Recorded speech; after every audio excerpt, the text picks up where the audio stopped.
I was talking with a fellow Addisonian recently, and we were talking a bit about working while you have Addison's disease and the challenges with it. And I realized this is a conversation that needs to be had. And so I'm going to start that conversation. I invite you to respond and share with me your thoughts and ideas, and we can compile our knowledge together. Basically, the root of the conversation is that working a job with Addison's disease can be very challenging. How do you manage it? How do you navigate it? How do you choose the right job? How do you make money while having this chronic illness that is depleting you of cash and energy? So I can just share my personal experience, and that's all that I can share. So I was a children's-based yoga teacher, and I worked at a yoga-based preschool for about 6 years. And that was an amazing, wonderful job, and I really loved it, and I really thrived in it, and I felt like it was a place that I was making a huge impact and a difference for all these families within the community. But it was completely draining on me mentally, emotionally, physically, and totally ravaging my Addisons. And I didn't really realize it until I made the choice to leave that job. Now, obviously, we have to make money because we have to live and we have to pay our bills and we have to be people. So income must be made. And I think really where it lies is that you have to get creative, and I'm learning that as I go, to find the best ways to make the best amount of money while utilizing the least amount of spoons, but still doing something that brings you joy. Because I believe that if you are working a job that doesn't bring you joy and you have a chronic illness, it is only going to make you sicker, drain you further, and it will not add to the quality of your life.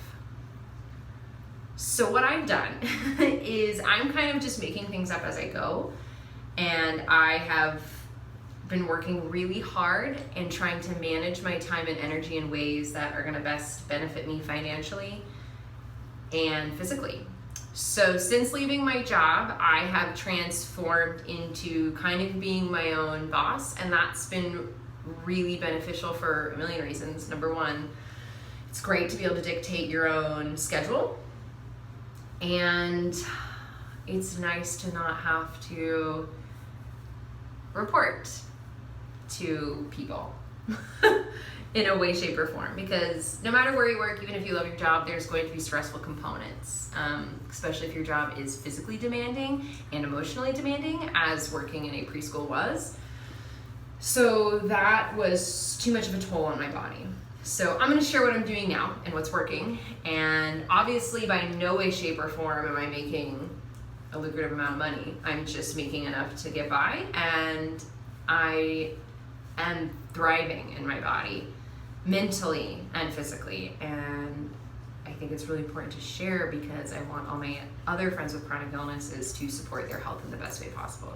So I've transitioned to working for myself primarily as a dog sitter, a dog walker, a house sitter, like a family care centered specialist.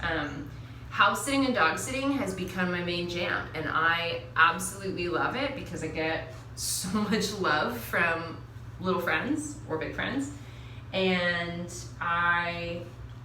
it's also really nice because I get to go stay in these beautiful homes, in these beautiful communities, and I pretend like I'm on vacation. I only have to give love and do a lot of snuggling, which I'm great at, and I get to go for walks and go outside and move my body, and it has been a really beautiful way for me to supplement income, and in a way that's not draining to me. That's one thing I've been doing. I've also been, I received my Reiki attunement. I've received 3 levels, so I'm a Reiki master now, and so I've been doing Reiki as well. That's one way that I've been offering a skill that I have in exchange for income, as well as I am a private yoga teacher, which means I can choose my clients, I can choose my times, I can choose how packed I fill my schedule. So I've been teaching private, kids yoga, family yoga, any of those things, and again, I get to dictate how much or how little I add into my schedule. I've also been doing babysitting, and like errands, which sounds kind of silly, but they have all these apps that are like TaskRabbit or things like that, and I've just kind of been doing it on my own. Like, what do you need done? I'll go do it. You need me to go turn your Airbnb house? Cool, I got it. Again, these are things that I get to do on my schedule, and it's just me by myself, which means that I'm not expelling energy, interchanging with clients or coworkers, which are all lovely, and I've always loved my coworkers and my community, my clients. However, it's draining to interchange with people all day long, especially if you are someone with a chronic illness. So those are the things that I've been doing on my own. Now, since I was so sick for so long, I rediscovered my passions of knitting and crocheting and sewing and creating. And I've been using my, kind of all of my interests and pulling it into one. So I'm a really big zero waste passionate person. I really try to live a less wasteful lifestyle. And so I'm utilizing that passion, my passion for creating, and then also my passion for Reiki.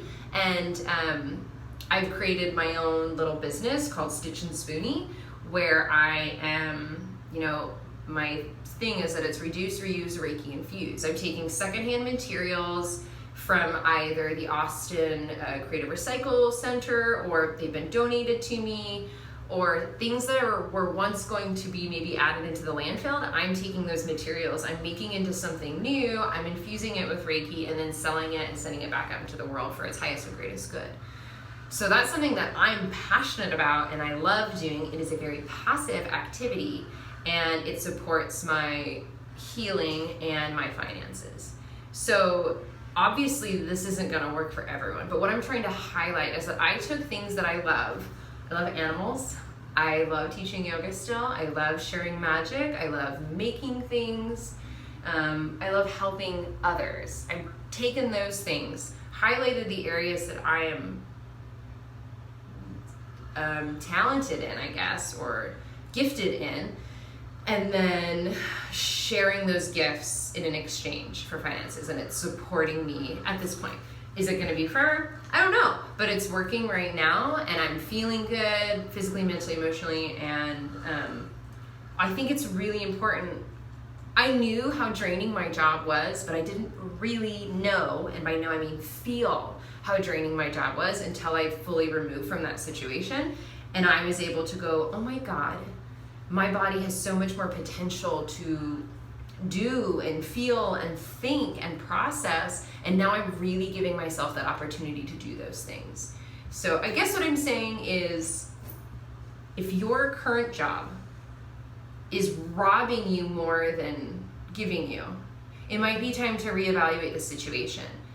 There's so many different types of things you can do. I have a lot of Spoonie friends who work from call centers at home, work for nonprofits from home, who have tapped back into old talents and old skills and are utilizing that and finding, okay, what is it that I enjoy? How can I share that with the world? And how can I in turn receive back from it?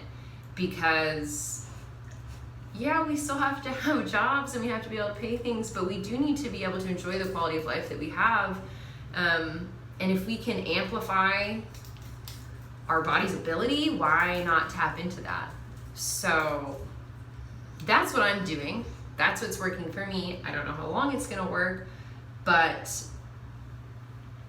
it's proving to be successful right now, and I'm really happy and grateful for it, and hoping to continue to do this kind of work for as long as I can, or maybe until the next thing piles in, or I find the next thing that resonates, that sits in my body well. But I would love to hear what you guys are doing. What are you finding that works? What kind of work do you do? And is it supporting your health? Do you think you need to make that transition? I would love for this video to be a bit more conversational, and for you to share exactly what's going on with you, because we can learn best from each other when we're being authentic and honest, and bringing more ideas to the table. So let's do that.